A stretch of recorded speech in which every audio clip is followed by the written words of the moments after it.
السلام علیکم۔ ہم ناول سٹارٹ کرتے ہیں نمل۔ شام بارش کے باعث پہلے سے ٹھنڈی اور خوشگوار اتر رہی تھی۔ ہاشم نے کثرے کار کا داخلی دروازہ کھولا تو اندر کا منظر نمایاں ہوا۔ اونچے اور وسیع لاؤنج میں بڑے صوفے پہ جواہرات تمکنت سے بیٹھی تھی۔ کوہنی صوفے کے ہتھ پہ جمائے وہ چائے کی نازک پیالی سے گھونٹ بھرتی مسکراتی نظروں سے سامنے بیٹھی شہرین کو دیکھ رہی تھی، جو اس سے قطعاً بے نیاز سونیا کے بالوں میں برش پھیر رہی تھی، ساتھ میں چیونگم بھی چبا رہی تھی۔ آفس سے تھکے ہارے آئے ہاشم نے ایک مشترکہ سلام کیا اور زینے کی طرف بڑھ گیا۔ سونی اپنے بابا کو بتا دو کہ آج سونی ماما کے ساتھ جا رہی ہے اور 2 دن بعد آئے گی، اور یہ بھی بتاؤ کہ سونی کتنی خوش ہے ان سارے پلانز پہ جو ماما نے سونی کے لیے بنائے ہیں۔ آخری پن لگا کر اس نے سونی کے نرم بالوں میں برش پھیرتے اونچا سا کہا تو سونی خوشی خوشی سی اٹھی اور بھاگتی ہوئی ہاشم کی ٹانگوں سے لپٹ گئی۔ بابا، سونی ماما کے ساتھ جا رہی ہے اور پتہ ہے ماما نے آگے اس نے جوش میں وہ چند فکرے دہرائے جو شہرین کی 2.5 گھنٹے کی محنت کا نتیجہ تھے۔ ہاشم نے مسکرا کر اس کا گال تھپ تھپایا اور پھر ایک تیز سنجیدہ نظر اس پہ ڈالی، جو اب ٹانگ پہ ٹانگ چڑھائے بیٹھی جتاتی نظروں سے اسے دیکھ رہی تھی۔ ہاشم سونیا کو انکار نہیں کر سکتا تھا، اسے معلوم تھا۔ شیور، انجوائے کرو۔ جھک کر اس نے گال چوما اور سیدھے ہوتے ہوئے مسکرا کر بولا اور پھر ایک قہر آلود نظر شیری پہ ڈال کر اوپر کی جانب بڑھ گیا۔ شیری نے فاتحانہ مسکراہٹ جواہرات کی طرف اچھالی، جو عادتاً مسکراتے ہوئے چائے پی رہی تھی۔ پتہ نہیں کیوں لوگ سمجھتے ہیں کہ وہ شیری کو ہرا سکتے ہیں۔ انگلی سے سنہری بال نزاکت سے پیچھے کرتے وہ بولی، ساتھ ہی دور کھڑی فیونا کو اشارہ کیا۔ وہ آئی اور سونی کو تیار کرنے ساتھ لے گئی۔ صرف وہی ایسا سمجھتے ہیں جو شیری کو کئی دفعہ ہرا چکے ہوں۔ جواہرات نے شانے اچکائے۔ تبھی دروازہ پھر سے کھلا اور موبائل کے بٹن دباتا الجھا ہوا نوشیروان اندر داخل ہوا۔ وہ ویسٹ اور ٹائی میں ملبوس تھا اور پیچھے ملازم اس کا بریف کیس اٹھائے ہوئے تھا۔ یقیناً وہ ہاشم کے ساتھ آفس سے آ رہا تھا۔ ماں کو سلام کرتے ذرا کی ذرا نگاہ اٹھائی تو ٹھہرا۔ شیری سامنے بیٹھی تھی، ابرو بھینچ کر جواہرات کو دیکھتی کسی تابڑ توڑ حملے کے لیے تیار۔ اوہ ہائے! نوشیروان ہلکا سا مسکرایا۔ جواہرات نے پوری گردن گھما کر اس کی مسکراہٹ دیکھی۔ ہیلو! شیری کا فکرہ منہ میں ہی رہ گیا۔ بدمزہ سی اٹھی اور سونی کے کمرے کی طرف جانے لگی۔ آپ کہاں جا رہی ہیں؟ وہ حیران ہوا۔ وہ مڑی، تیکھی نظروں سے اسے دیکھا۔ اپنی بیٹی کے لیے آئی تھی، اس کو لینے جا رہی ہوں، ورنہ مجھے قطعاً کوئی خواہش نہیں اس گھر میں بار بار آنے کی۔ تنے ابرو کے ساتھ آگے بڑھ گئی۔ وہ ہونکوں کی طرح اسے جاتے دیکھتا رہ گیا۔ ہاتھ میں موبائل جوں کا توں اٹھا رکھا تھا۔ جواہرات کی مسکراہٹ شدید ناپسندیدگی میں بدلتی گئی اور شیرو کو گھورتے اس نے تعصب سے سر جھٹکا۔ وہ صحیح کہہ رہی ہے، اس گھر میں ذرا دیر بیٹھی ہے، ورنہ آتے ساتھ ہی سونی کو لے کر زمر کے پاس چلی گئی۔ شادی کا افسوس کرنے جاؤ، تم فریش ہو لو۔ نوشیروان کا دل جیسے اچاٹ ہو گیا۔ وہ برہمی سے زینے چڑھنے لگا۔ اس شام جب دفاتر میں لوگ اپنے کام جلد از جلد نپٹاتے گھر جانے کی تیاری میں تھے کہ 5 بجنے میں ذرا سی ہی دیر باقی تھی، ایسے میں اس عمارت کے اندر ایک چھوٹے آفس کے سامنے لاؤنج نما کمرے میں فارس کھڑا تھا۔ اس نے نیلی کف والی شرٹ اور سر پہ پی کیپ پہن رکھی تھی۔ آنکھوں پہ گلاسز تھے اور کیپ کو چہرے پہ خاصا جھکا رکھا تھا۔ ہاتھ میں گلاب کے پھولوں کا گلدستہ لیے جو اوپر سے شفاف پلاسٹک میں پیک تھا، وہ پیون کو رسید نکال کر دے رہا تھا۔ امینہ صاحبہ کے لیے ہے، ان سے دستخط کروا لائیے۔ آفس کے بند دروازے کی طرف اشارہ کیا تو پیون سر ہلا کر گلدستہ احتیاط سے پکڑے اندر چلا گیا۔ دروازہ ذرا سا کھلا رہ گیا۔ فارس نے کنکھیوں سے جھری سے دیکھا۔ اندر آفس میں میز کے پیچھے ایک نارنجی ڈائی بالوں والی لڑکی نما عورت بیٹھی تھی اور پیون اس کی میز پر گلدستہ رکھ رہا تھا۔ کس نے بھیجے ہیں؟ نام نہیں بتایا، بس اتنا بولا کہ نیاز بیگ کے کسی پولیس والے دوست نے بھیجے ہیں، اپنی ترقی کی خوشی میں جو آپ کی وجہ سے ہو رہی ہے۔ وہ رخ موڑے کھڑا رہا یہاں تک کہ پیون نکل آیا۔ رسید اسے لا کر دی، جسے اس نے رجسٹر میں لگایا۔ تبھی رجسٹر ہاتھ سے پھسلا اور سارے کاغذ بکھر گئے۔ رسیدیں، پرچیاں، فوٹوسٹیٹ کاغذ، معاف کرنا۔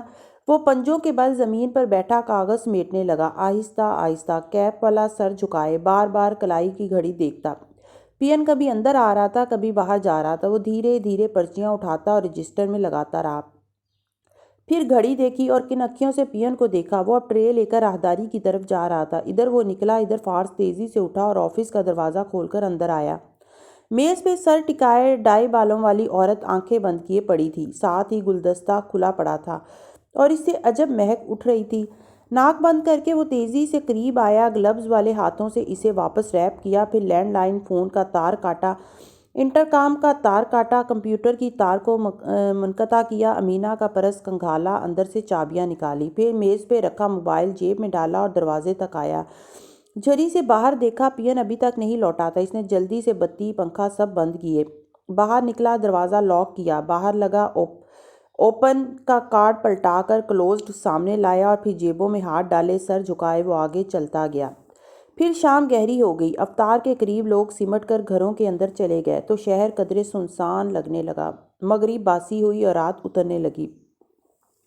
ایسے میں ایک بڑے اور مہنگے پرائیویٹ ہسپتال کے باہر کھلے پارکنگ ایریے کے کونے میں ایک کار کھڑی دکھائی دیتی تھی اور ڈرائیونگ سیٹ پہ فارس پی کیپ پہنے بیٹھا نظر آتا تھا۔ چوئنگم چباتے ہوئے وہ آنکھیں سکیڑ کر ہسپتال کی طرف دیکھ رہا تھا، جہاں بیرونی استقبالیے سے ہٹ کر باہر ایک اندھیر کونے میں اسے زمر دکھائی دے رہی تھی۔ یہاں سے وہ مبہم سی دکھائی دیتی تھی۔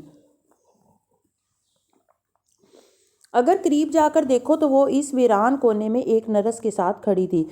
اس نرس نے احتیاط سے ادھر ادھر دیکھتے ایک پیکٹ زمر کی طرف بڑھایا۔ سب کچھ پورا ہے؟ زمر نے سرگوشی میں پوچھا۔ نرس نے جھٹ سر اثبات میں ہلایا۔ اوکے، وہ ابھی آئے گا، آگے تم جانتی ہو تمہیں کیا کرنا ہے۔ کہنے کے ساتھ پرس سے ایک بند خاکی لفافہ اس کی طرف بڑھایا۔ نرس نے فوراً ہاتھ اٹھائے۔ نہیں، اس کی ضرورت نہیں، آپ کے مجھ پہ احسان ہے۔ رکھ لو، میں خوشی سے دے رہی ہوں۔ اس نے مسکرا کر زبردستی پیکٹ تھما دیا۔ نرس نے شرمندہ ہوتے ہوئے اسے رکھ لیا۔ تبھی فارس کو وہ واپس آتی دکھائی دی۔ اس نے نیلی قمیض پہن رکھی تھی اور سیاہ دوپٹہ سر پہ تھا۔ وہ سر جھکائے متناسب چال چلتی اس طرف آ رہی تھی۔ فارس نے آدھا ہاتھ بڑھا کر فرنٹ سیٹ کا لاک کھولا۔ آدھا کام ہو گیا۔ اندر بیٹھتے ہوئے زمر نے عام سے انداز میں اطلاع دی اور پیکٹ ڈیش بورڈ پہ رکھا۔ فارس نے ایک نظر اس میں ڈالی۔ وہ سر سے دوپٹہ اتار کر اب گھنگریالے بالوں کو گول مول لپیٹ کر جوڑا بنا رہی تھی۔ وہ سامنے دیکھنے لگا۔ اب وہ آ جائے پھر فون کرتے ہیں۔ اس نے متلاشی نظروں سے دور ہسپتال کے بیرونی دروازوں کو دیکھتے ہوئے کہا۔ وہ آ چکا ہے، جب آپ گئیں تبھی آ گیا تھا۔ کہنے کے ساتھ اس نے امینہ کا موبائل زمر کی طرف بڑھایا، جسے اس نے رومال میں لپیٹ کر پکڑا۔ کال وہ ملا چکا تھا کیونکہ اس کے ہاتھوں پہ گلوز چڑھے تھے، پلاسٹک کے شفاف پتلے گلوز۔ زمر نے کان سے موبائل لگایا، ایک رومال منہ کے قریب فون پہ رکھا۔ گھنٹی کے بعد مردانہ آواز ابھری۔ ہاں امینا، میں ہسپتال سے بات کر رہی ہوں۔ یہاں ایک بی بی کو لایا گیا ہے، نیند کی گولیاں کھا کر خودکشی کی کوشش کی ہے اس نے۔ امینا نام ہے اس کا۔ وہ پختون لہجے میں روانی سے بول رہی تھی اور وہ ہلکا سا مسکرایا۔ واہ، چڑیل اداکاری بھی کرتی ہے۔ اس کے فون پہ آپ کا آخری نمبر ڈائل کیا گیا تھا۔ کیا؟ کون سے ہسپتال سے؟ دوسری طرف الجھن اور پریشانی در آئی۔ زمر نے جلدی نام اور پتہ بتایا۔ 15-20 منٹ بعد پولیس آ جائے گی۔ اگر تمہیں آنا ہے صاحب تو جلدی آ جاؤ۔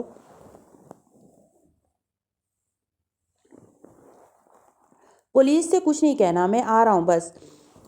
مگر زمر نے سنے بغیر کال کاٹ دی۔ یہ لہجہ کہاں سے سیکھا آپ نے؟ مسکراہٹ چھپائے اس کو دیکھ کر پوچھا تو زمر فون ڈیش بورڈ پہ دھرتے ہوئے اسی بے تاثر انداز میں بولی۔ آر یو شیور وہ امینا سے یہاں آنے سے پہلے رابطہ نہیں کر سکے گا؟ فارس نے مسکراہٹ غائب ہوئی۔ جی۔ زمر نے ایک چٹتی نظر اس پہ ڈالی۔ کیا کیا ہے اس کے ساتھ؟ اس نے چہرہ موڑ کر زمر کو دیکھا، گلا گھونٹ کر پنکھے سے لٹکا دیا اور کہا ہے کہ یہ خودکشی ہے۔ وہ اکتا کر کھڑکی سے باہر دیکھنے لگی۔ رات باہر قطرہ قطرہ بہتی رہی، کار کے اندر خاموشی چھائی رہی۔ دونوں میں سے کوئی کچھ نہ بولا۔ دفتر وہ سیدھا ہوا۔ وہ نیاز بیگ، زمر نے بھی اسی طرف دیکھا۔ شلوار سوٹ میں ملبوس نیاز بیگ ہسپتال کے اندر داخل ہو رہا تھا۔ فارس نے گردن گھمائی۔ اس کی کار قریب میں ہی کہیں ہوگی، جلدی میں لگ رہا ہے۔ لاک کھولتے ہوئے اس نے ڈیش بورڈ سے پیکٹ اٹھایا اور دروازہ کھولا۔ زمر نے قدرے بے چینی سے اسے دیکھا، دھیان سے۔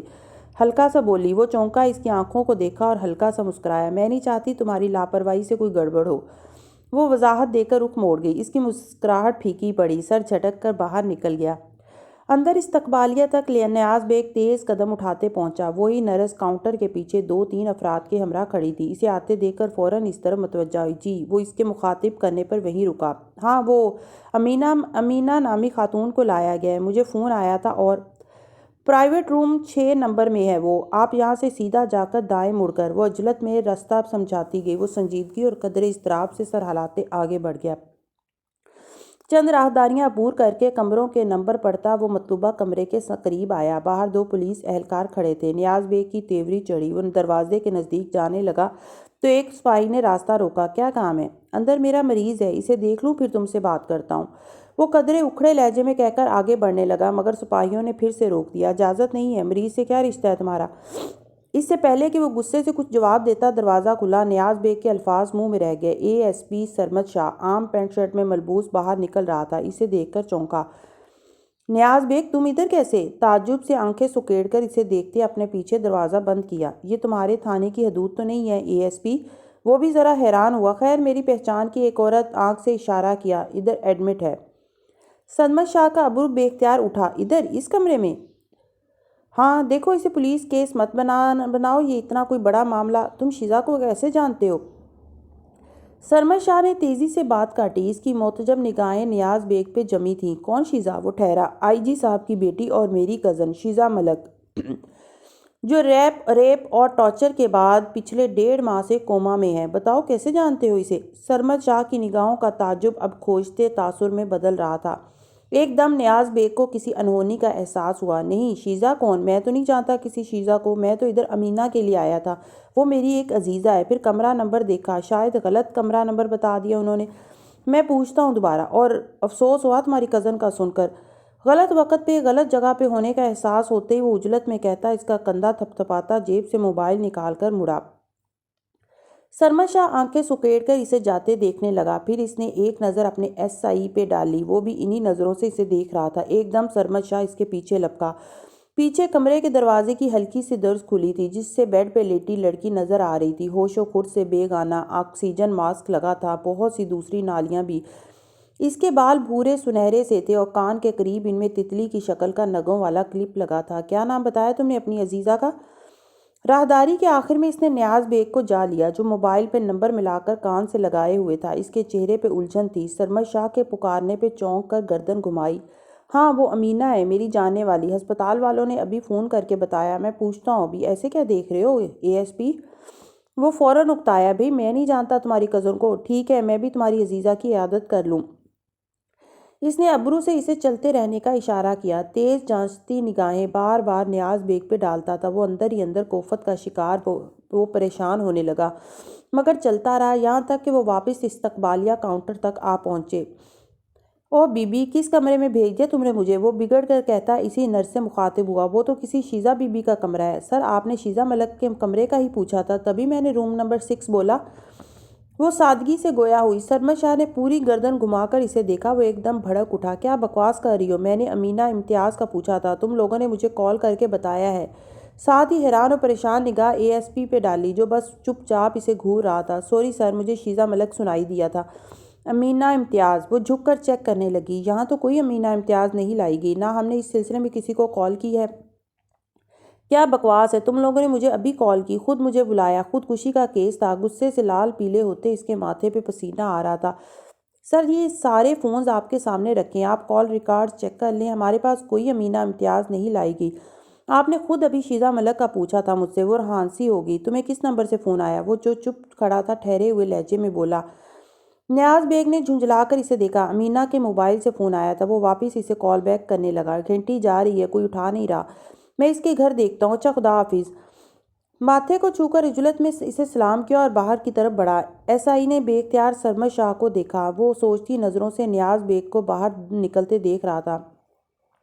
نیاز بیگ کی کار کون سی ہے امجد حسین؟ اس نے سوچ میں ڈوبے پکارا۔ سر ہمیشہ نیلے رنگ کی نسان میں دیکھا ہے اسے، اور اس دن ہمیں جو گمنام ٹپ موصول ہوئی تھی یاد ہے؟ فون کرنے والی عینی شاہد نے کہا تھا کہ اس نے ایک آدمی کو شیزا کو کار کی ڈگی سے نکال کر سڑک پہ پھینکتے دیکھا تھا۔ کون سی کار بولی تھی اس نے؟ نیلی نسان۔ مگر سر ٹپ تو جھوٹی بھی ہو سکتی ہے۔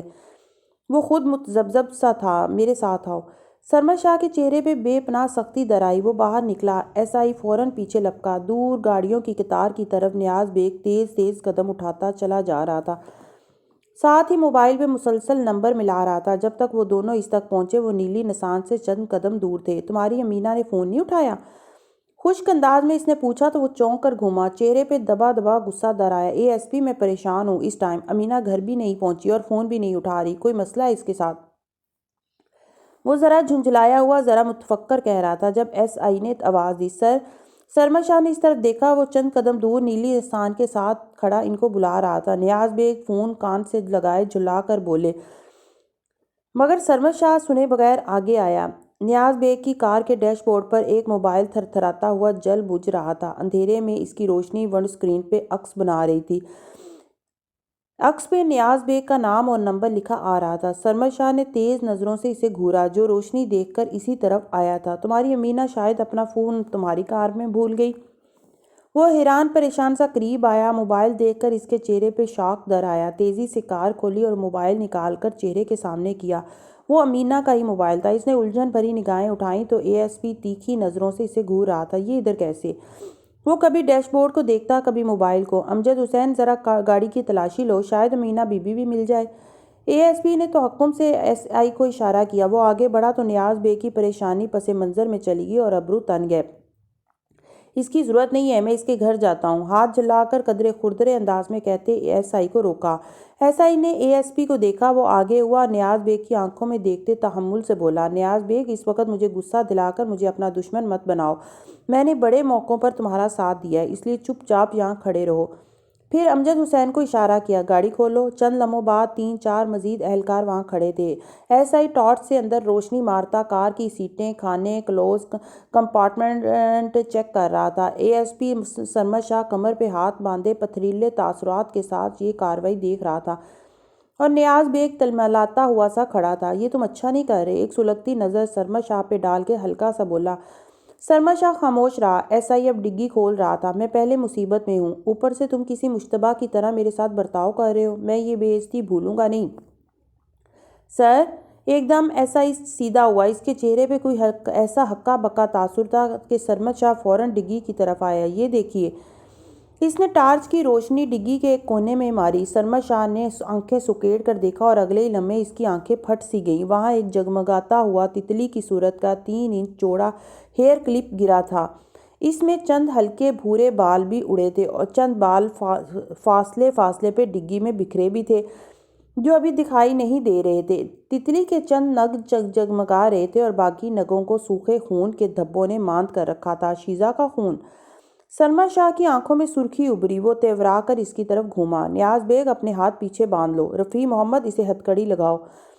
وہ غرایا تھا۔ کیا بکواس! نیاز بیگ کی ساری جھلاٹ ہوا ہوئی۔ وہ حیران پریشان سا آگے ہوا، مگر ایس آئی کو تتلی نما کلپ اٹھا کر پلاسٹک بیگ میں ڈالتے دیکھ کر اس کا چہرہ فک ہوا۔ اوہ، یہ میرا نہیں ہے، یہ میری گاڑی میں کہاں سے؟ اوہ، میری بات سنو۔ سرمد شاہ نے پوری قوت سے اس کے منہ پر گھونسا مارا۔ وہ ایک دم تیورا کر پیچھے کو گرا، مگر گرنے سے پہلے سرمد شاہ نے گریبان سے کھینچ کر اسے اٹھایا اور اس کا خون رستا چہرہ قریب کیا۔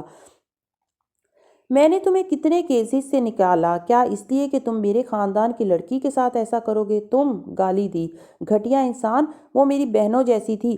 شاخ سے نیاز بیگ کو جھٹکے سے چھوڑا۔ ایک اہلکار نے اس کے ہاتھ موڑ کر پیچھے باندھے۔ وہ نفی میں سر ہلانے لگا۔ نہیں نہیں، یہ کوئی گڑبڑ ہے، مجھے اس میں پھنسایا جا رہا ہے۔ میں نہیں جانتا تمہاری بہن کو، میری بات سنو۔ وہ 2 اہلکاروں کی آہنی گرفت میں پھڑپڑاتا چلا جا رہا تھا۔ آئی جی صاحب کو فون لگاؤ اور بولو تھانے آ جائیں، سرمد شاہ سرخ چہرے کے ساتھ ایس آئی کو کہہ رہا تھا، اور وہ دور سڑک کے اس پار گرین بیلٹ کے ساتھ پارکڈ کار کی فرنٹ سیٹ پہ بیٹھی زمر گھنگریالی لٹ انگلی میں لپیٹتی وہ منظر دیکھ رہی تھی۔ آواز سنائی نہ دیتی، مگر وہ ایک منظر 100 آوازوں پہ بھاری تھا۔ اس کے چہرے پہ اطمینان تھا، مگر آنکھوں میں سرد سی تپش بھی تھی۔ فارس نے گہری سانس لی اور کافی ریلیکسڈ سے انداز میں سیٹ کی پشت سے ٹیک لگائی۔ Are you sure? A S P کو اصل معاملہ سمجھ نہیں آئے گا۔ میں اسے جانتی ہوں، کام کیا کیا ہے اس کے ساتھ۔ اگر اس میں اتنی عقل ہوتی تو 4 سال سے اسے ایس پی نہ ہوتا، سال ڈیڑھ پہلے ایس پی بن چکا تھا۔ یہ اس کے گھر کا معاملہ ہے، اس کی ججمنٹ کو غیرت ڈھانپ دے گی۔ وہ کھڑکی سے باہر دیکھتی کہہ رہی تھی، مگر اس کی جلدی ترقی ہونے والی ہے، اس کی ترقی کا انحصار اسی کیس پہ ہے۔ اس کو شیزہ کا مجرم مل گیا، یعنی اس کو ترقی مل گئی۔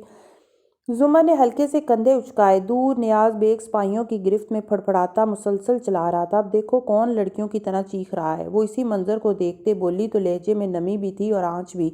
فارس نے ٹیک لگائے گردن اس کی طرف موڑی۔ کل جب میں امینہ اس سے لاک اپ میں ملے گی تو اس کی بات سن کر نیاز بیگ کو یہی لگے گا کہ اسے پولیس نے پھنسایا ہے۔ اس کیس میں ہمارے دشمن ایک دوسرے کے خلاف کھڑے ہوں گے اور اس دفعہ ہم ان کا تماشا دیکھیں گے۔ وہ رکا۔ مگر شیزہ؟ زمر نے گہری سانس لی۔ اس کے مجرم یقیناً چلاک لوگ ہیں، ان کو کبھی نہیں ملیں گے۔ وہ بیچاری بچی شاید چند دن زندہ رہ پائے، مگر وہ نہ کبھی ہوش میں آئے گی، نہ کسی کو کچھ بتا پائے گی۔ وہ ابھی تک پولیس موبائل کو دیکھ رہی تھی، جس میں اب وہ چیختے چلاتے نیاز بیگ کو لا رہے تھے۔ وہ کلپ جو میں نے اس کی ڈگی میں رکھا ہے، کیا اس کے خاندان والے پہچانیں گے نہیں کہ گو کہ وہ شیزا کے کلپ کے جیسا ہی ہے مگر اس کا نہیں ہے؟ کیا معلوم شیزا کے پاس صرف ایک ہی کلپ ہو۔ وہ ڈیزائنر کلپ ہے، اور اس کے جیسا کلپ جو میں نے خریدا تھا وہ اس وقت شیزا کے بالوں میں لگا ہے۔ جس کلپ پہ اس کا بلڈ اور بال لگا کر سسٹر نے مجھے دیے تھے وہ شیزا کا اصلی کلپ ہے۔ وہ اسے فارنزک بھیجیں گے، ہر طرح سے چیک کریں گے، مگر شیزا کے بالوں میں لگا کلپ کوئی نہیں چیک کرے گا۔ سرسری سا بتا رہی تھی۔ وہ چپ ہو گیا۔ پولیس موبائل اب دور جا رہی تھی۔ زمر نے گردن موڑ کر اسے دیکھا، پھر کچھ کہتے کہتے چپ ہوئی، پھر سامنے دیکھنے لگی۔ چند لمحے خاموشی کی نظر ہو گئے، پھر ہلکا سا بولی، گڈ جاب فارس۔ اس کے لہجے میں نرمی تھی مگر وہ سامنے دیکھ رہی تھی۔ وہ ذرا سا مسکراتے ہوئے کار سٹارٹ کرنے لگا۔ پلان آپ کا تھا، گڈ جاب ٹو یو۔ سو اب کس کی باری ہے؟ کار ریورس کرتے اس نے پوچھا۔ سیڑھی کا پہلا زینہ ان کے قدموں تلے تھا اور اس کی چوٹی تک پہنچنے کے لیے ہر زینے کو اسی طرح روندنا تھا۔ یہ سعدی یوسف کو بچانے کا واحد طریقہ تھا۔ بتاؤں گی جب ضرورت پڑی تو۔ وہ پھر سے ویسی ہی رکھی سی ہو گئی، مگر ایک تبدیلی آئی تھی، کم از کم وہ بات تو کرنے لگے تھے۔ ابھی وہ رستے میں تھے کہ زمر کا موبائل بجا۔ ڈاکٹر سارا غازی۔ جی ڈاکٹر سارا۔ اس نے مصروف سے انداز میں فون کان سے لگایا۔ کچھ پتہ چلا سعدی کا؟ زمر وہ فکر مندی سے بولی، کہاں سارا، آپ بس دعا کریں۔ اچھا میرا کام ہوا؟ جی میں نے پتہ کیا تھا، نیسکوم میں کوئی حلیمہ کام نہیں کرتی۔ ایک حلیمہ سرفراز ہے مگر وہ انجینئر ہے، سیکٹری نہیں۔ زمر نے تکان سے آنکھیں میچ لیں۔ نہیں وہ حلیمہ ہی تھی۔ خیر تھینک یو، واپس آ کر چکر لگائیے گا، بچے آپ کو مس کرتے ہیں۔ جی میں بس تھر میں پھنسی ہوں اتنے دن سے، سعدی کی پریشانی الگ، جیسے ہی آئی چکر لگاؤں گی۔ زمر نے فون رکھ دیا اور دوسری طرف اپنے بیڈ روم میں کھڑی سارا نے بھی موبائل رکھ دیا۔ وہ جیسے ہی پلٹی ذکیہ بیگم پیچھے آ کھڑی ہوئیں۔ انہوں نے ایک تعصب بھری نظر سارا پہ ڈالی جو سادہ شلوار قمیض میں ملبوس، بالوں کا جوڑا بنائے ہوئے تھی۔ ان کو دیکھ کر چونکی۔ کیوں ان کو اوائڈ کر رہی ہو تم؟ پچھلے 1 مہینے سے جب سے سعدی کھویا یہیں اس گھر میں قید ہو، پھر بار بار جھوٹ کیوں؟ سارا کی سبز نیلی آنکھوں میں نمی در آئی۔ میں ان لوگوں سے نہیں ملنا چاہتی، مجھے ڈر ہے اگر میں ملی تو وہ جان لیں گے۔ کیا جان لیں گے؟ وہ ذرا حیران ہوئی۔ سارا کے آنسو بہنے لگے۔ امی اس رات سعدی کے ساتھ اس گھر میں تھی۔ امی میں نے اپنے سامنے اسے گولیاں لگتے دیکھا ہے۔ امی میں ہوں وہ گواہ جسے وہ لوگ ڈھونڈ رہے ہیں۔ میں نے پیش کیا ملکہ کو ایک ہیرا۔ وہ سورما ہوتے ہیں جو پھینکتے ہیں گوٹ، مگر وہ قسمت ہوتی ہے جو شطرنج کھیلتی ہے، اور تم بہت دیر سے جان پاتے ہو کہ وہ کون تھا جو آغاز سے ہی کھیل رہا تھا دونوں کوئنز کے ساتھ۔ ذکیہ بیگم دل تھام کر رہ گئیں، لب کھل گیا اور آنکھوں میں بے یقینی پھیلی۔ تم سارا، تم ادھر تھی؟ مگر کیوں؟ سہارے کے لیے بیڈ کا کنارہ تھاما۔ وہ بھی آہستگی سے بیٹھی، آنسو ٹپ ٹپ گر رہے تھے۔ اس نے مجھے وہاں بلایا تھا۔ سر جھکائے انگلی سے ہتھیلی مسلتی وہ بتانے لگی، ذرا دیر کے لیے ہم 1 ماہ قبل 21 مئی کی صبح تک پیچھے جاتے ہیں۔ جب سعدی ہاشم کاردار کے آفس میں بیٹھا تھا تو چند میل دور اپنے آفس میں بیٹھی سارا انٹر کام اٹھائے کہہ رہی تھی، ماریا میں انسٹیٹیوٹ جا رہی ہوں کلاس لینے۔ آپ یوں کرو سعدی کو کہو کہ جو پریزنٹیشن اس نے۔ ڈاکٹر سارا سعدی آج نہیں آیا۔ دوسری طرف سے اس کو اجلت میں ٹوکا گیا تو سارا ذرا دیر کو رکی۔ نہیں آیا؟ ابرو بھینچے، آنکھوں میں غصہ درایا، موبائل اٹھا کر کال ملائی۔ ہاشم کے آفس کے باہر حلیمہ بیٹھی کام کر رہی تھی۔ جب ٹوکری میں رکھا سعدی کا موبائل بجنے لگا، اس نے نگاہ اٹھا کر دیکھا، بلاک نمبر کالنگ، اور واپس کام کرنے لگی۔ سارا نے فون رکھا تو چہرے پہ شدید ناراضگی تھی۔ کلاس لینے کے بعد وہ باہر نکلی تو دوبارہ سے اس کو کال ملائی۔ اب کہ اس نے اٹھایا، جی وہ خود بھی اکتایا ہوا لگ رہا تھا۔ سعدی یوسف آپ آج آفس نہیں آئے؟ دانت پہ دانت جما کر تحمل سے پوچھا۔ مجھے کچھ کام تھا۔ ہاشم کے آفس سے باہر سڑک پہ وہ گاڑی دوڑاتا گھر کی طرف جا رہا تھا۔ آج 5 بجے سے پہلے آ کر اپنا ٹرمینیشن لیٹر وصول کر لینا سعدی، کیونکہ میں مزید تمہاری بے قاعدگیاں برداشت نہیں کروں گی۔ آج نہیں آ سکو تو کل آنے کی زحمت نہ کرنا، ہم لیٹر بھجوا دیں گے۔ خدا حافظ، سختی سے بولی۔ میں گھر جا کر آپ کو دوسرے نمبر سے کال کرتا ہوں، یہ فون بگ ہو رہا ہے۔ اس نے ایسے عجلت میں کہا جیسے سارا کی بات کی کوئی اہمیت ہی نہیں ہو۔ اف۔ شام کو وہ گھر پہ تھی جب اس کا موبائل بجا۔ ندرت بھابی کالنگ۔ جی بھابی۔ بھابی کا بیٹا بول رہا ہوں، وہ بھی خوبصورت والا۔ وہ صبح کی نسبت حشاش بشاش لگ رہا تھا۔ سارا کے چہرے پہ خفگی در آئی۔ ٹرمینیشن لیٹر پوسٹ کر دیں گے ہم، آپ کو آفس آنے کی ضرورت نہیں ہے۔ میں نے اپنی باس کو نہیں، سارا خالہ کو فون کیا ہے، ضروری بات کرنی ہے، اس کے بعد بے شک مجھے نوکری سے نکال دیجیے گا۔ وہ سنجیدہ ہوا تو سارا کے چہرے کی خفگی کم ہوئی۔ اگر وہ پروجیکٹ ڈائریکٹر تھی، پروسیس ڈیزائن میں پی ایچ ڈی تھی، تو وہ بھی تو سادی تھا۔ بولو، شام کو میں ساری فیملی کو اپنے ریسٹورنٹ میں اکٹھا کر رہا ہوں، آپ بھی آئیں گی؟ کیونکہ مجھے آپ کو کچھ بتانا ہے۔ میں نہیں آ سکتی، جو بتانا ہے ابھی بتا دو۔ آپ کے شوہر کے قاتل سے ملا میں آج، اس سے اعتراف بھی کروا لیا، ثبوت بھی ہے میرے پاس۔ مجھے پتہ ہے آپ کو بدلہ لینے میں کوئی دلچسپی نہیں ہے، مگر کم از کم یہ تو آپ جاننا چاہیں گی کہ آپ کو اپنے بچوں کو کس سے محفوظ رکھنا ہے۔ اور سارا دھواں دھواں ہوتے چہرے کے ساتھ کھڑی سنتی گئی۔ پھر اس نے وہی کیا جو سعدی نے کہا، مگر ایک چیز پہ وہ راضی نہیں ہوئی۔ میں کسی فیملی ڈنر کا حصہ نہیں بنوں گی۔ اوکے، آپ ہمارے گھر کے قریب جو پارک ہے وہاں آئیں، ہم بیٹھ کر بات کرتے ہیں۔ اگر میں آپ کو راضی نہ کر سکا تو ٹھیک ہے، آپ وہیں سے گھر چلی جائیے گا اور میں ریسٹورنٹ۔ وہ اتنے پہ راضی ہو گئی، صرف اتنے پہ۔ مغرب ڈھل چکی اور اندھیرا پھیل گیا جب اس نے پارک میں بینچ پہ بیٹھے کلائی کی گھڑی دیکھی اور پھر سعدی کو کال کرنے کے لیے فون نکالا، مگر اس کی تاکید یاد آئی۔ اس کا فون ممکنہ طور پر بگ ہو رہا تھا، گو کہ ایسا نہیں تھا، مگر وہ احتیاط کر رہا تھا۔ سو اس نے صرف پیغام بھیجا، کدھر ہو؟ جواب ذرا دیر سے موصول ہوا، اسٹریٹ نمبر 14 میں رائٹ لائن میں جو زیر تعمیر گھر ہیں ان میں سبز گیٹ والے گھر کے اندر جائیں، میں آ رہا ہوں۔ ریسٹورنٹ نہیں آ سکتی تو اتنا تو کرنا پڑے گا۔ اب یہ سب سارا کی برداشت سے باہر ہوتا جا رہا تھا، مگر وہ سادی تھا، اس کو میلو ڈرامہ کی عادت تھی۔ یقیناً کوئی وجہ تھی جب بھی وہ کہہ رہا تھا۔ وہ پیدل چلتی چند گلیاں عبور کر کے اس گھر کے اندر چلی آئی۔ رات کا وقت، سنسان گلی، مہیب تاریکی، بجلی گئی ہوئی تھی۔ وہ اس پراسرار منظرنامے سے نہ ڈری نہ گھبرائی، بس اس گھر کے پورچ میں بار بار گھڑی دیکھتی ٹہلتی رہی۔ وہ عمر اور تجربے کے اس حصے میں تھی جہاں انسان جنات اور بھوت پریت سے نہیں ڈرتا، بس صرف انسانوں سے ڈرتا ہے۔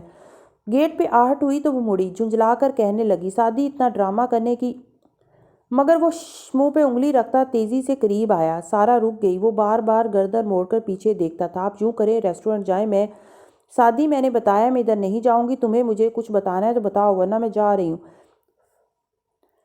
آہستہ۔ اس نے پھر گردن موڑی، پھر ذرا خفگی سے اسے دیکھا۔ میرے پیچھے کوئی لگا ہوا ہے، میرا خیال ہے اس کے پاس گن ہے۔ سارا کا منہ کھلا، نہیں وہ مجھے کچھ نہیں کہے گا، وہ میرا دوست ہے، مگر آپ کو نقصان پہنچا سکتا ہے۔ آپ یوں کریں، ریسٹورنٹ جائیں۔ اور یہ اس نے چابیوں کا گچھا نکالا۔ علیشا کے کی چین سے اس نے 6 انچ کا ایک سلور پین بھی نتھی کر رکھا تھا اور اسے سارا کے ہاتھ میں تھمایا۔ یہ جا کر زمر کو دیجیے گا، میرے پاس اس کی کوئی کاپی نہیں ہے، پلیز اسے مت کھولیے گا، بس زمر کو دے دیں اور کہنا سعدی آ رہا ہے، پھر بے شک گھر چلی جائیے گا، میں بعد میں وضاحت کر دوں گا۔ سعدی یہ کیا ہو رہا ہے تم؟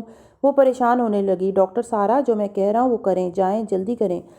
سارا نے اس بات میں سر ہلایا اور جانے کے لیے مڑی، ساتھ ہی پاؤچ کھول کر اندر کی چین رکھا۔ تبھی پاؤچ میں رکھا موبائل زور سے چیخا، کوئی کال آ رہی تھی۔ اندھیر سناٹے میں آواز گونجی، باہر گلی میں شیرو کو لگا کہ سعدی اپنا فون سائلنٹ کرنا بھول گیا ہے، مگر وہ سارا کا فون تھا۔ اوہ ڈیم! سعدی نے تیزی سے اس کا فون جپٹا اور اسے سائلنٹ کیا اور ذرا فکر مندی سے گیٹ کی طرف دیکھا۔ وہ ادھر ہی آ جائے گا، اوپر سیڑھیوں سے جائیں، ساتھ والے گھر کی چھت پھلانگ لیں اور سنیں، وہ مجھے کچھ نہیں کہے گا، بس جو ہو جائے آپ نے سامنے نہیں آنا، چاہے جو بھی ہو جائے۔ آپ اب جائیں۔ کندھے سے تقریباً اس نے سارا کو دھکیل دیا۔ اس وقت بھی صرف سارا کی فکر تھی۔ شیرو نے دیکھ لیا تو سمجھے گا کہ وہ سارا کو سب بتا چکا ہے اور پھر سارا کو وہ نقصان پہنچائیں گے۔ سارا کے مختل حواس بالآخر کام کرنے لگے۔ وہ تیزی سے سیڑھیوں تک آئی، سینڈل اتار کر ہاتھ میں پکڑی اور زینے پھلانگ گئی۔ مڑ کر دیکھا تو سعدی اسی کی طرف دیکھ رہا تھا اور تبھی گیٹ کھلنے کی آواز آئی۔ سارا اوپر آ گئی۔ اوپری چھت خالی تھی، سریے، ستون، آدھی دیواریں۔ وہ اندھیرے میں آنکھیں پھاڑ پھاڑ کر دیکھتی، سہج سہج کر قدم رکھتی ذرا آگے آئی۔ تبھی اس نے وہ آواز سنی، نیچے سعدی سے کوئی بات کر رہا تھا۔ وہ اسے پہچانتی تھی، فارس کی آواز نہیں، نوشیروان۔ اس کی آواز فارس سے ملتی تھی۔ سارا واپس مڑی اور سیڑھیوں کے دہانے تک آئی، ذرا سی گردن نکال کر جھانکا، وہ نوشیروان تھا اور وہ سعدی پہ پستول تانے ہوئے تھا۔ ایک لمحے کے لیے نظروں کے سامنے اس کی نظروں میں وارس کی پنکھے سے لٹکتی لاش گھوم گئی۔ وہ دم سادے سن سی کھڑی رہی۔ اس نے چند الفاظ سنے، وارس کو انہی لوگوں نے مارا ہے، وارس کو ہاشم نے مارا ہے۔ اس کی نگاہیں نوشیروان کے پستول تانے ہاتھ پہ تھیں اور ذہن سن سا تھا، مگر نہیں، اسے ان الفاظ کی فی الحال کوئی سمجھ نہ تھی، بس اسے سعدی کی فکر تھی۔ اندھے کو بھی نظر آ رہا تھا کہ وہ گولی چلا دے گا اور سعدی اس کو ٹھنڈا کرنے کی کوشش کر رہا تھا۔ وہ کیا کرے؟ اس نے ادھر ادھر نگاہ دوڑائی، کوئی پتھر جسے وہ شیرو کے سر پہ مار دے، مگر اس نے دیکھا اس کے ہاتھ لرز رہے تھے۔ وہ کمزور تھی، عورت تھی، وہ اکیلی کچھ نہیں کر سکتی تھی۔ پھر کس کو بلائے؟ فارس؟ نہیں، پولیس؟ ہاں پولیس۔ سائرن سنتے ہی وہ بھاگ جائے گا۔ ڈاکٹر سارا غازی نے اگلا فیصلہ لمحوں میں کیا اور لمحوں میں وہ ننگے پیر چلتی ساتھ والے گھر کی چھت تک آئی۔ دونوں چھتیں ملی ہوئی تھیں، مگر وہ ایسی جگہ نہ تھی کہ وہ چھلانگ سکے۔ مار سکے۔ اس نے کونے میں نوشیروان سے حتی الامکان دور کھڑے ہو کر موبائل پہ پولیس کو کال کی۔ اس کا نمبر پرائیویٹ تھا، کال ٹریس نہ کی جا سکتی تھی۔ مدم سرگوشی میں جلدی ان کو سمجھایا کہ اس ایڈریس پہ ایک شخص فائرنگ کر رہا ہے اور وہ جلدی پہنچے۔ انہوں نے ایڈریس کنفرم کیا اور اسے تسلی دی کہ ایک موبائل اس علاقے میں گشت کر رہی ہے، وہ جلد پہنچ جائیں گے۔ آپ کون ہیں اور کدھر سے بول رہی ہیں؟ میں ہمسائے سے بول رہی ہوں۔ اوکے، آپ اس شخص سے دور رہیں، کہیں چھپ جائیں، پولیس کے آنے تک باہر نہ نکلیے گا۔ اس نے پوری بات سنے بغیر فون کاٹا اور بلی کی چال چلتی واپس آئی۔ سیڑھیوں کے دہانے پہ رکی۔ سامنے کا منظر دیکھ کر اس کی آنکھیں جو پریشانی اور فکر مندی سے سکڑی تھیں شوق اور وحشت سے پھیلتی گئیں۔ سعدی گرا پڑا تھا اور وہ کرا رہا تھا۔ اندھیرے میں خون کا رنگ دکھائی نہ دیتا تھا، مگر اس کی سفید شرٹ درمیان سے سیاہ ہوتی جا رہی تھی۔ سارا نے چیخ روکنے کو منہ پہ ہاتھ رکھا۔ اس کا دل زور سے دھڑک رہا تھا۔ پھر اس کی آنکھوں کے سامنے نوشیروان نے اسے 2 گولیاں مزید ماری۔ گولی کی آواز سنائی نہ دیتی تھی، ایک کلک ہوتا تھا اور زمین پہ گرا لڑکا کراتا تھا۔ پھر وہ اسے بوٹ سے ٹھوکریں مارنے لگا۔ وہ اسے مارتا جا رہا تھا اور اوپر سیڑھیوں کے دہانے میں ملک کی پہلی PhD in process design NASSCOM کی زمین سے فضا اور فضا میں مار کر دینے والے میزائل بنانے والی سائنسدان اور تھرکول کی پروجیکٹ ڈائریکٹر ڈاکٹر سارا غازی کپا رہی تھی۔ اس کا دل لرز رہا تھا اور رنگ خوف سے سفید پڑ رہا تھا۔ اس نے کتنی دفعہ کمزور ہاتھوں سے پتھر اٹھایا، مگر اس میں اتنی ہمت نہ تھی کہ وہ اسے کھینچ کر دے مارے۔ ہر ٹھوکر کے بعد وہ جیسے جانے کو مڑتا، پھر رک کر سعدی کو مارتا۔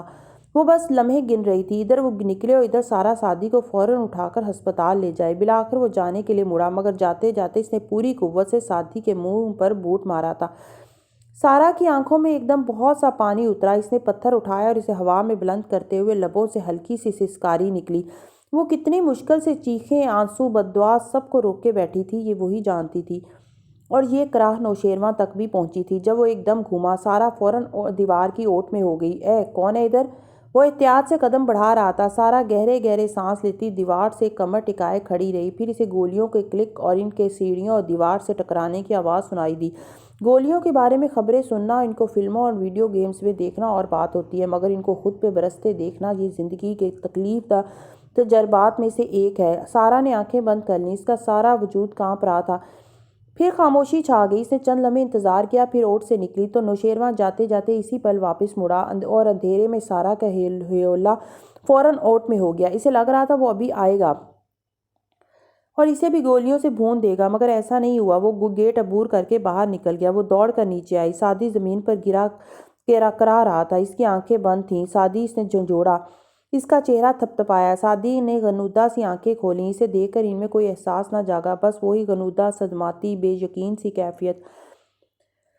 میں نے پولیس کو کال کر دی تھی، وہ آتے ہی ہوں گے، تم بالکل ٹھیک ہو جاؤ گے۔ وہ اس کے زخم پہ ہاتھ رکھتی کہہ رہی تھی۔ خون بہہ جا رہا تھا، سارا کا لباس لہو لہان ہو رہا تھا۔ دور پس منظر میں مدم سا سائرن سنائی دے رہا تھا۔ سعدی کی نیم جان آنکھیں اس کی آنکھوں پہ جا ٹھہریں۔ اس نے لب کھولے۔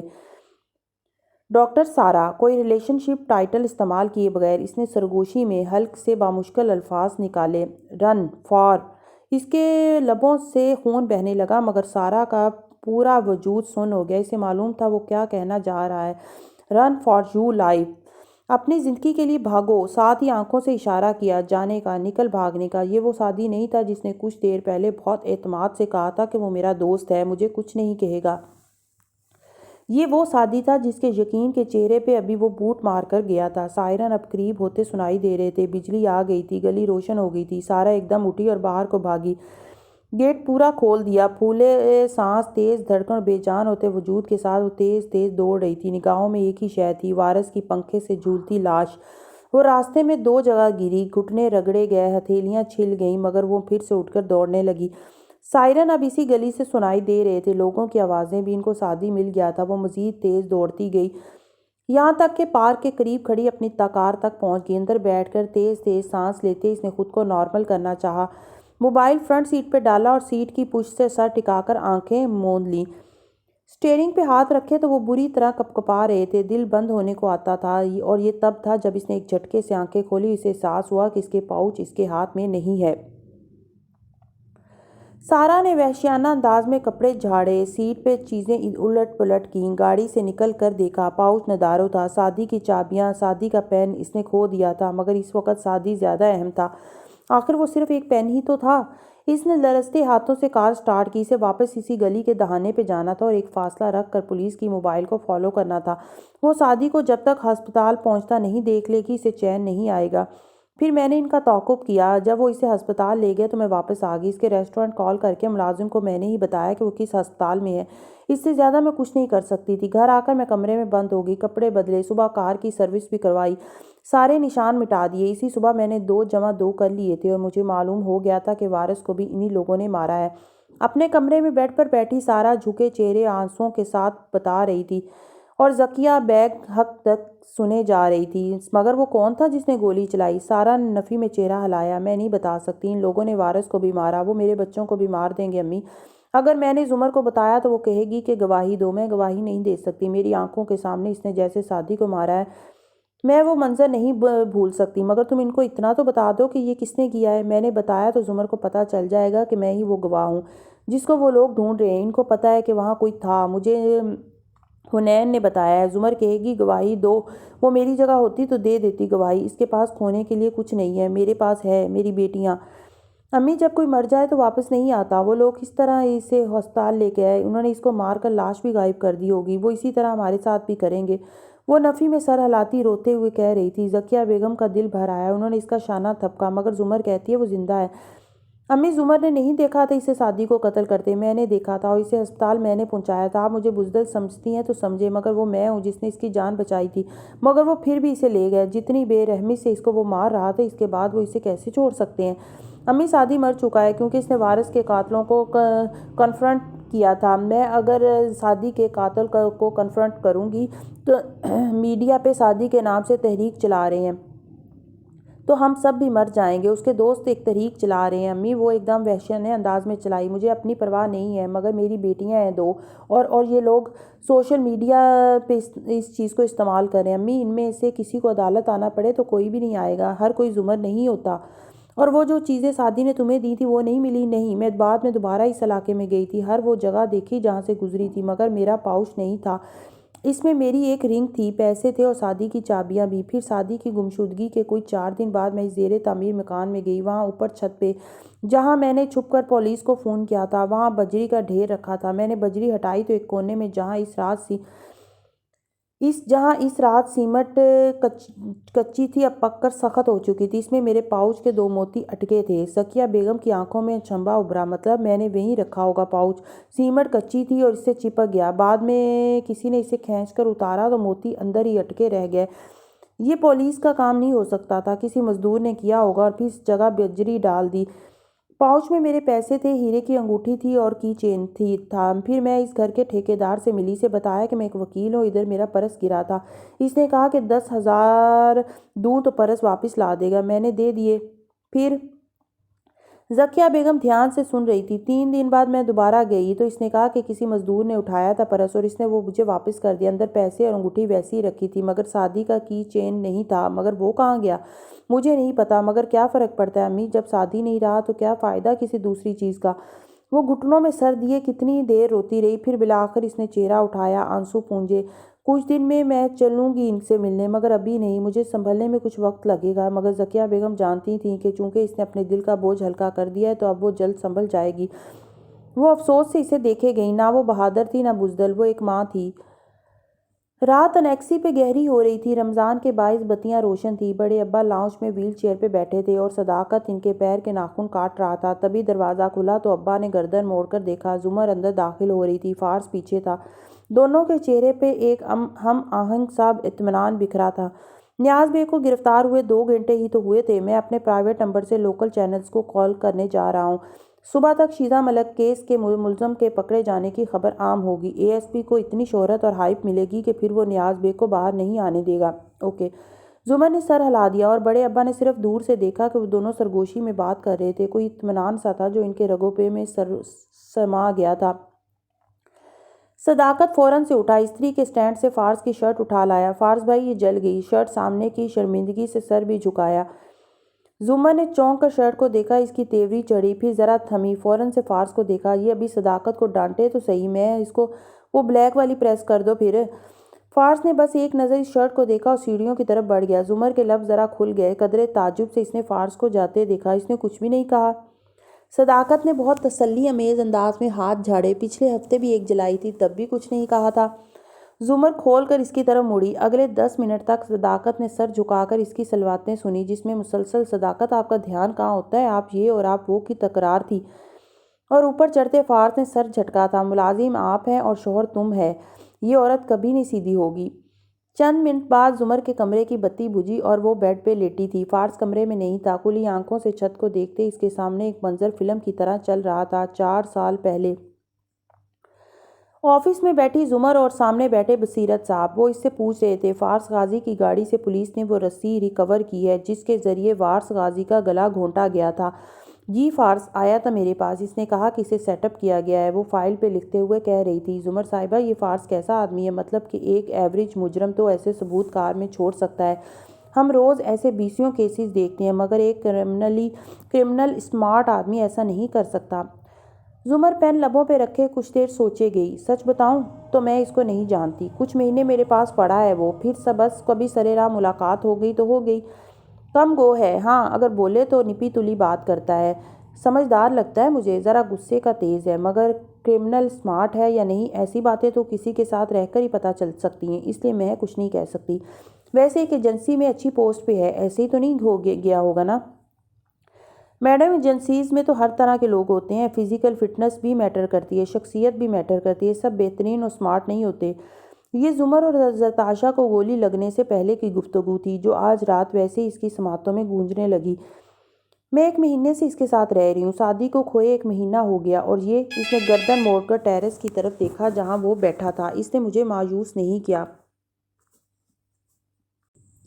کتنی احتیاط سے ہر شے کی ایک ایک چیز کا خیال رکھا، تو پھر یہ اپنے بھائی کو مار کر ثبوت گاڑی میں کیوں چھوڑے گا؟ پہلے تو تم اس کو نہیں جانتی تھی، مگر اب جاننے لگی ہو، تو کیا ہے جو تمہیں کھٹکنے لگا ہے زمر؟ وہ سوچے گئی۔ فارس اور زمر کے کمرے اور ندرت اور حنین کے کمرے کا ٹیرس مشترکہ تھا۔ وہاں ایک کین کا صوفہ بچھا تھا، فارس اس پہ بیٹھا تھا اور پاؤں لمبے کر کے ریلنگ پہ رکھے تھے۔ سامنے ہاشم کے کمرے کی بالکنی پہ نگاہیں جمائے وہ کچھ سوچے جا رہا تھا۔ آپ ادھر کیوں بیٹھے ہیں؟ حنا ساتھ آ کر بیٹھی تو وہ چونکا، پھر ٹیک لگائے رکھے بس گردن موڑ کر اسے دیکھا۔ وہ موبائل ہاتھ میں لیے یوں ہی کھلے بالوں میں ہیئر بینڈ لگائے ساتھ آ بیٹھی تھی۔ یوں ہی پھپھو نے کمرے سے نکال دیا؟ حنا نے آنکھیں اس پہ جمائے سنجیدگی سے پوچھا۔ فارس نے اف کہہ کر چہرہ واپس سامنے کر لیا۔ یہ ہاں والا اف تھا یا میری ذاتیات میں مداخلت نہ کرو والا اف تھا؟ ایسا کچھ نہیں ہے، وہ سو رہی ہیں، مجھے نیند نہیں آ رہی تھی۔ مجھے بھی نہیں آ رہی۔ اس نے ایک مایوس نگاہ سیل فون پہ ڈالی۔ ہاشم کو کتنی دیر ہوئی ٹیکسٹ کیا تھا مگر کوئی جواب نہیں۔ سامنے اس کے کمرے کی بتی بھی بجھی تھی، گھر نہیں تھا شاید۔ اور گھٹنے ملائے ٹیک لگائے پیچھے ہو کر بیٹھی رہی۔ سعدی اس وقت کیا کر رہا ہوگا حنین؟ وہ دور آسمان کو دیکھ رہا تھا، چہرے سے تھکا تھکا لگتا تھا۔ حنا کی آنکھوں میں اداسی آ گئی، اس نے اپنا سر فارس کے کندھے پہ رکھ لیا۔ میں یہ نہیں سوچنا چاہتی، میرا دل گھٹتا ہے، وہ کہیں کسی جگہ میں مبعوث ہوں گے اور ان کے مجرم آزاد گھوم رہے ہیں۔ فارس نے گردن دائیں بائیں ہلائی۔ اب ان میں سے کوئی آزاد نہیں گھومے گا جب تک میں زندہ ہوں۔ نہیں، مجھے نہیں آتا اب کسی بات پہ یقین۔ اس نے بازو حنا کے کندھوں کے گرد حمائل کر کے اس کے بال تھپکے اور نگاہیں دور آسمان پر جمائے کہنے لگا، حنا کیا ہم لوگ تمہارے لیے کچھ نہیں ہیں؟ کیا شادی کے جانے سے تم ہم سے بھی الگ تھلگ رہا کرو گی؟ وہ شرمندہ ہو گئی۔ ایسی بات نہیں ہے، پھر تم زمر سے ایسے بات کیوں کرتی ہو؟ آئی ریئلی ہیٹ ہر۔ خفگی سے ایک اثر کو دیکھتی ہوئے کہہ رہی تھی، تم اس سے نفرت نہیں کرتی، تم اس سے ناراض ہو۔ حنین ناراضگی سے منہ میں کچھ بڑبڑائی۔ تم سارا وقت کمرے میں کیوں بند رہتی ہو؟ ہمارے ساتھ کیوں نہیں آتی؟ وہ نرمی سے پوچھ رہا تھا۔ میں ایک ناکام انسان ہوں، میرے اندر بہت سارا شر ہے، میں جب بھی کسی چیز میں ہاتھ ڈالوں گی اسے بگاڑ دوں گی، مگر تم وہ تو کر سکتی ہو جو زمر نے تمہیں کہا ہے، یہ انتقام اور انصاف کا واحد طریقہ ہے، میں ان کے حکم کی غلام نہیں ہوں آپ کی طرح۔ اس نے خفگی سے فارس کے کندھے سے سر ہٹایا اور آگے ہو کر بیٹھی۔ بھائی کہتا تھا انتقام کے لیے چونٹیاں بن کر کام کرنا پڑتا ہے، ایک فیملی بن کر، ایسے نہیں ماموں کہ وہ جب چاہیں مجھے آرڈر دے کر چلی جائیں، میری فیلنگز کا خیال رکھے بغیر۔ وہ کون ہوتی ہیں مجھے آرڈر کرنے والی؟ وہ چند لمحے خاموشی سے اسے دیکھتا رہا۔ تمہارے بھائی نے تمہیں یہ نہیں بتایا کہ چونٹیوں کی ایک ملکہ بھی ہوتی ہے؟ ایک ثانیے کو ساری فضا ساکن ہو گئی۔ حنین بالکل ٹھہر گئی۔ وہ گردن تلے اب بازوؤں کا تکیہ بنائے نیم دراز پرسکون سا اسے دیکھ رہا تھا۔ ایک پل کو حنا کا دل نرم موم ہونے لگا، مگر پھر اس نے گردن کڑائی۔ سامنے ہاشم کے کمرے کی بتی جلی تھی۔ وہ میری ملکہ نہیں ہو سکتی، کبھی بھی نہیں، آپ مانیں ان کا حکم؟ تمہیں لگتا ہے میں اس کے حکم پہ چلتا ہوں؟ کیا میں دیکھ نہیں رہی آپ وہی کر رہے ہیں جو وہ حکم دے کر چلی جاتی ہیں؟ وہ ہلکا سا ہنسا۔ حنا کو اس کا ہنسنا اچھا لگا۔ کتنے عرصے بعد اس نے فارس کو ہنستے دیکھا تھا۔ یہ جو تمہاری پھپھو جیسی عورتیں ہوتی ہیں نا، ان کو بہت تکنیک سے قابو کرنا پڑتا ہے، اور میں وہی کر رہا ہوں۔ حنا نے مشکوک نظروں سے اسے دیکھا۔ مطلب کہ پہلے انہیں یہ یقین دلایا جاتا ہے کہ وہ ایک ملکہ ہیں، ہر فیصلہ انہی کا مانا جائے گا اور آپ صرف ان کی مدد کے لیے ہیں۔ پھر جب وہ آپ کی عادی ہو جائیں تو کنٹرول ان کے ہاتھ سے آہستہ آہستہ لے لیا جاتا ہے۔ تکان سے مسکرایا۔ حنا کے اندر کی ددھیالی محبت جاگنے لگی اور خفگی سے اس کو سخت سنانے لگی تھی، مگر تب بھی موبائل وائبریٹ ہوا۔ وہ اسے شب بخیر کہتی اٹھ گئی، پھر جاتے جاتے مڑی۔ مجھے موبائل لینا ہے، میرا اپنا فون۔ آپ لا دیں گے؟ مگر پیسے امی دیں گی؟ ہاں، ایک فون خریدنے سے میں تو غریب ہو جاؤں گا۔ نہیں پلیز، صبح امی آپ کو پیسے دے دیں گی، آپ لے لینا، ورنہ وہ ناراض ہوں گی۔ اپنی امی سے کہو اتنا۔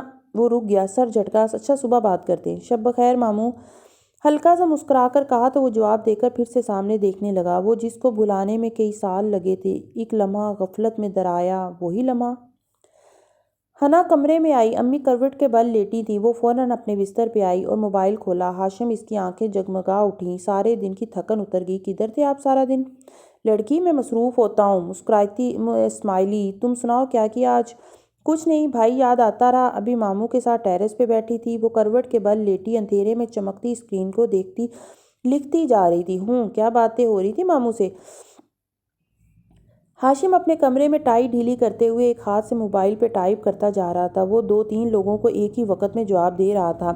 وہ چاہتے ہیں میں زمر کے کہنے پہ بھائی کا لیپ ٹاپ کھول دوں، مگر مجھ سے اب یہ کام نہیں ہوتے۔ جب بھائی کے کہنے پہ نہیں کیا تو زمر کے لیے کیوں کروں؟ سعدی نے کیا کہا تھا؟ ان کی کچھ فائلز کرپٹ ہو گئی تھیں، مجھے کہا کہ کھول دو، میں نے نہیں کھول کر دیں۔ دل ہی نہیں کرتا تھا، پتہ نہیں صحیح کیا یا غلط۔ ہاشم نے اٹس اوکے لکھ کر سینڈ کیا۔ کوٹ اتارا، گردن کی پشت کو ہاتھ سے دبا کر جیسے پٹھوں کو ریلیکس کیا۔ موبائل بیڈ پہ رکھا اور باتھ روم تک آیا۔ ٹب میں نل کھولا، پانی کی دھار گرنے لگی۔ اس نے باتھ سالٹس کا جار اٹھایا ہی تھا کہ یکدم رکا۔ ساری دنیا ساکت ہو گئی، پانی، جار سب چھوڑ کر۔ وہ تیزی سے واپس آیا اور فون اٹھایا۔ کون سی فائلز کرپٹ ہو گئی تھیں؟ حنا کے اگلے 4-5 پیغام پڑھے بغیر ٹیکسٹ کیا۔ اس کا دل زور زور سے دھڑک رہا تھا۔ بھائی کی کوئی آفس فائلز تھیں، وہ جو USB میں تھیں؟ اس نے روشنی میں تیر چلایا۔ سامنے کی بات تھی۔ جی، آپ کو کیسے پتا؟ ارے وہ سعدی نے تمہیں دی؟ میں کب سے انہیں ڈھونڈ رہا تھا۔ وہ میں نے دی تھی سعدی کو، مجھ سے کھل نہیں رہی تھی۔ ابھی کدھر ہے وہ فلیش؟ ادھر اس کے قدموں تلے سے زمین نکل رہی تھی۔ میرے پاس ہے، سامان میں ہی پڑی ہے کہیں، تم مجھے ابھی لا کے دے سکتی ہو؟ بس 2 منٹ کے لیے آؤ اور مجھے بالکنی میں پکڑا کر چلی جاؤ۔ ماموں ٹیرس پر بیٹھے ہیں، مجھے شوٹ نہ کر دیں۔ یہ لکھتے ساتھ ہی اس کا دل خراب ہوا۔ اگر ماموں کو پتہ چلا کہ میں ہاشم بھائی سے اس وقت بات کر رہی ہوں تو وہ کیا سوچیں گے؟ اچھا ہاشم رکا، مجھے وہ کل ہی چاہیے۔ صبح دے جاؤ گی فلیش؟ اوکے۔ تم نے اسے کھول کر دیکھا؟ فائلز ریکور کیں یا نہیں؟ نہیں، میں نے ہاتھ ہی نہیں لگایا، صبح لا دوں گی۔ وہ لکھتی جا رہی تھی۔ حنین، کس سے بات کر رہی ہو؟ امی نے اس کی طرف کروٹ لی، موبائل کی روشنی دیکھی تو اسے پکارا۔ حنین کا سانس رک گیا۔ وہ گیم کھیل رہی ہوں، ساتھ ہی جلدی جلدی مجھے جانا ہے، بائے لکھ کر وائی فائی آف کیا۔ یہ ٹائم ہے فون استعمال کرنے کا؟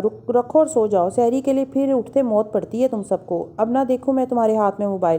سختی سے اسے ڈپٹا تو وہ جلدی جلدی سارے میسیجز مٹاتی فون بجھا کر چت لیٹ گئی، آنکھیں زور سے میچ لیں۔ اف۔ اگلی صبح آفس جانے سے پہلے ہاشم سوٹ میں ملبوس مکمل تیار اپنی بالکنی کی سیڑھیاں اتر کر نیکسی تک آیا۔ تسلی کر لی کہ فارس کی کار نہیں کھڑی اور دروازہ کھٹکھٹایا۔ صداقت نے کھولا تو اندر کا منظر بھی کھلتا چلا گیا۔ زمر پرس میں کاغذ اور دستی تیار سی دروازے کی طرف آ رہی تھی۔ پیچھے ندرت میز سے برتن اٹھا رہی تھی۔ بڑے ابا بھی سامنے بیٹھے نظر آئے۔ اسے دیکھ کر سب رک گئے۔ وہ حشاش بشاش سا مسکرایا۔ گڈ مارننگ، صبح صبح آپ کو تنگ کیا؟ حنین کے پاس میری ایک فلیش تھی، وہ لینے آیا تھا۔ ندرت نے اسے اندر بلایا اور خود حنا کو بلانے اوپر چلی گئیں۔ کون سی فلیش؟ زمر نے چنبے سے اسے دیکھا۔ میں نے سعدی کو کچھ فائلز دی تھیں کھولنے کے لیے، مجھ سے کھل نہیں رہی تھی۔ اس نے کہا کھول دے گا مگر وہ کرپٹ ہو گئی شاید۔ تبھی حنین اوپر سے آتی دکھائی دی، نیند والا چہرہ جس پہ 2 چھینٹے مارے تھے۔ آنکھوں میں اسے دیکھ کر نرماہٹ آ گئی۔ ہاشم بھائی؟ حنین، بچے میری فائلز دی تھیں، سعدی نے تمہیں کن اکھیوں سے دیکھا؟ زمر آنکھیں سکیڑ کر اس کو دے رہی تھی۔ جی میں لاتی ہوں۔ وہ بیسمنٹ کی طرف جانے لگی مگر زمر نے اسے اشارہ کیا کہ ذرا تھمے، پھر ہاشم کی طرف مڑی۔ کیا کلر تھا اس فلیش ڈرائیو کا؟ سوری، ہاشم نے ناسمجھی سے اسے دیکھا۔ مطلب کس رنگ کا کور تھا اس USB کا؟ حنا کیسے ڈھونڈے گی اتنی ساری فلیش ڈرائیو میں اگر اسے کلر ہی نہ پتا ہو تو؟ بڑے رسان سے بتایا۔ ہاشم کا دل چاہا زمر کی گردن مروڑ دے، مگر اس کے کچھ کہنے سے پہلے حنا بول اٹھی، وہ بلیک کلر کی ہے پھوپھو، مجھے پتہ ہے وہ کون سی ہے، میں ابھی لاتی ہوں۔ ساتھ ہی خفگی سے زمر کو دیکھا جو ایک دم کلسک کر رہ گئی تھی۔ وہ حنین کو روکنا چاہتی تھی، مگر حنین اگلے ہی منٹ ایک سیاہ USB لے آئی اور اسے ہاشم کی طرف بڑھایا۔ یہ لیں۔ ہاشم مسکرا کر شکریہ کہتا زمر پہ جتاتی نظر ڈال کر باہر نکل گیا۔ اپنے کمرے میں واپس آ کر اس نے جلدی سے اسے لیپ ٹاپ پہ لگایا۔ اندر ایک ہی فولڈر تھا اور وہ لاک تھا۔ لمبی لمبی اصطلاحات، نمبرز، اس کو کھولنے کی ضرورت نہ تھی۔ اس نے USB نکالی اور نیچے کچن میں آیا، کیبنٹ سے سل کا پتھر نکالا اور اسے زور زور سے فلیش پہ مارا، یہاں تک کہ وہ بالکل پچک کر رہ گئی۔ پھر اس نے اسے کوڑا دان میں پھینکا اور ہاتھ دھو کر واپس اوپر چلایا۔ بالآخر ہر ثبوت مٹ گیا۔ اب آج سے ایک نئے دن کا آغاز ہوگا۔ معصوم لڑکی سے اس لڑکی سے ہمدردی ہوئی۔ ان سب سے دور ہسپتال کے اس کمرے کی ساری بتیاں روشن تھیں۔ وہ بیڈ پر لیٹا تھا اور میری اس کے بازوؤں کے سٹرپ کھول رہی تھی۔ مجھے دہرانے کی ضرورت نہیں ہے، مگر تم جانتے ہو اگر تم باتھ روم سے 5 منٹ کے اندر نہ نکلے تو مجھے باہر کھڑے گارڈز کو بلانا پڑے گا۔ وہ اٹھ کر بیٹھا، پاؤں زمین پر اتارے۔ تکلیف ہوئی، آنکھیں کرب سے بھینچیں۔ میری نے سہارا دینے کو اس کو شانے سے تھامنا چاہا۔ اس نے جھٹکے سے بازو چھڑایا اور آگے بڑھ گیا۔ لڑکھڑاتے قدموں سے چلتا وہ باتھ روم تک آیا۔ دیوار کا سہارا لیتے وہ درد سے لب بھینچتا سنک تک آیا۔ بیسن کو دونوں ہاتھوں سے تھامے اس نے چہرہ اٹھا کر آئینے میں دیکھا۔ ہونٹوں کا زخم بھر چکا تھا، چہرے کے نیل رنگ بدل چکے تھے، مگر گال اور پیشانی کا زخم ویسا ہی تھا۔ گردن کی چوٹیں کم نظر آ رہی تھیں۔ میں نے کبھی ایسے مارا تھا تمہیں نوشیروان جو تم نے میرے ساتھ یہ کیا؟ نل کھولا اور پانی دونوں ہاتھوں میں بھر کر چہرے پہ انڈیلا۔ وہ لڑکی جس کے منگیتر نے تمہیں یوں ہی یونیورسٹی میں پیٹا تھا، کبھی اس کو تو پلٹ کر مارنے کی ہمت نہیں ہوئی تمہیں؟ یہ انتقام نہیں تھا نوشیروان، یہ حسد تھا۔ سرخ آنکھوں سے آئینے میں دیکھتے وہ بڑبڑایا، میں بھی کچھ نہیں بھولا، تم میں سے ہر ایک کو حساب دینا ہوگا۔ چہرے سے پانی کی بوندیں ٹپک رہی تھیں اور وہ سوچ رہا تھا۔ ان دنوں وہ سارا دن سوچتا رہتا تھا، بس ایک دفعہ میں یہاں سے نکل جاؤں۔ ایک نظر اپنی زخمی ٹانگ پہ ڈالی، دوسری پیٹ پہ جہاں شرٹ کے اندر پٹی بندھی تھی۔ یہ دونوں زخم ہر روز بہتر ہو رہے تھے، صرف یہ کندھے والا بار بار خراب ہو جاتا۔ میں کہاں ہوں؟ اپنے گھر سے کتنا دور؟ اس کا دماغ بھٹکنے لگا۔ یکدم وہ چونکا، گردن گھمائی۔ کمرے میں تو کوئی کھڑکی نہ تھی، مگر شاور کے اوپر ایک ننھا سا روشن دان تھا، 1 فٹ اونچا، 2 فٹ چوڑا۔ پیچھے شیشہ تھا اور آگے سلاخیں۔ شیشے کے اوپر سیاہ پینٹ کر کے باہر کے منظر کو بلاک آؤٹ کر دیا گیا تھا۔ ویسے بھی اس روشن دان سے آدمی کیا بازو بھی نہ گزر سکتا تھا، اس لیے روز اس کو دیکھ کر وہ مایوس ہو جاتا تھا، مگر آج بہتر ہوتی صحت نے ذہنی حالت بھی بہتر کر دی تھی۔ سعدی نے ادھر ادھر نظر دوڑائی۔ صابن، شیمپو، ٹیشو پیپر، اس کے علاوہ کچھ نہ تھا اس باتھ روم میں، مگر اس نے زندگی سے یہ سیکھا تھا، کچھ نہ ہو تب بھی کچھ نہ کچھ تو ضرور ہوتا ہے۔ وہ تولیے کے سٹینڈ تک آیا، تولیہ اتارا اور سٹینڈ کا راڈ باہر کو کھینچا، ذرا سا زور اور راڈ ہاتھ میں۔ اب وہ شاور تک آیا، گردن اٹھا کر اونچائی جانچی، اتنی اونچی نہیں تھی۔ چھت، سلیپر سے پیر نکالے اور ایک ہاتھ سے شاور کی نلی پکڑے اس نے نچلے نل پہ پیر رکھا۔ زخم گویا ادھڑنے لگے، درد سے دانت سختی سے جمائے۔ کراہ روکی، اوپر چڑھا، دوسرا پیر گرم پانی کا نل پہ رکھا اور ہاتھ لمبا کیا۔ راڈ روشن دان کی سلاخوں کو چھونے لگا اور سلاخوں کے پیچھے شیشے کا پٹ بند تھا اور اس کے کنڈے پہ تالا سا لگا تھا۔ تالا نہیں توڑ سکتا تھا وہ، مگر پوری قوت سے اس نے راڈ کا سرا شیشے پہ مارا۔ 1 2 3۔